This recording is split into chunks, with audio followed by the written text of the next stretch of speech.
মুঘল তাখানা বা শাহ সুজার তাখানা। মুঘল তাখানা বা শাহ সুজার তাখানা একটি তিনতলা বিশিষ্ট রাজপ্রাসাদ। তোয়াখানা ফার্সি শব্দ, যার আবিধানিক অর্থ ঠান্ডা ভবন। গৌড় লক্ষ্ণৌ পিরোজপুর এলাকায় একটি বড় পুকুরের পশ্চিম পাড়ে অবস্থিত ভবনটির কাঠামোর ঐতিহ্যগত তোয়াখানা নামে পরিচিত। চাঁপাইনবাবগঞ্জ থেকে প্রায় ৩৫ কিলোমিটার দূরত্বে অবস্থিত শিবগঞ্জ উপজেলার শাহবাজপুর ইউনিয়নে ঐতিহ্যবাহী তোয়াখানা কমপ্লেক্স বা তোয়াখানা অবস্থিত। বঙ্গ সুলতান শাহ সুজা তার মুর্শিদ সৈয়দ নিয়ামতুল্লাহ এর উদ্দেশ্যে শীতকালীন বাসের জন্য পিরোজপুরে তাপ নিয়ন্ত্রণ হিসেবে এই ভবনটি নির্মাণ করেছিলেন।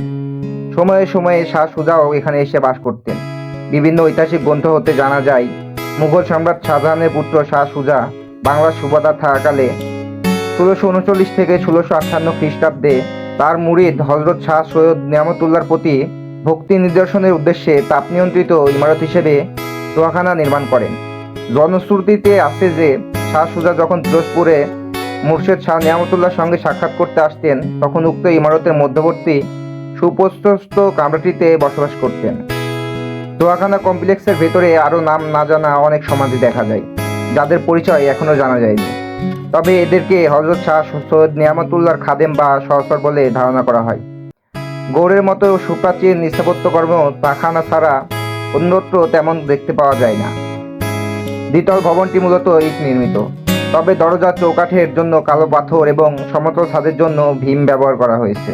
পশ্চিম দিক থেকে ভবনটিকে দেখলে একতলা মনে হয়, পূর্ব দিক থেকে অবশ্য দ্বিতল অববায় প্রকাশ পায়, যার নিচতলার কক্ষগুলি পূর্ব দিকে বর্ধিত এবং খিলান পথগুলি উত্থিত হয়েছে সরাসরি জলাশয়টি থেকে। এর ছাদ এবং দেয়ালগুলো কংক্রিটের ঢালাই দিয়ে তৈরি।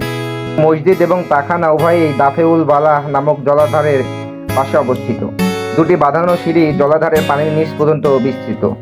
মূল প্রাসাদের উত্তর পশ্চিম দিকে আরও দুটি ভবন রয়েছে।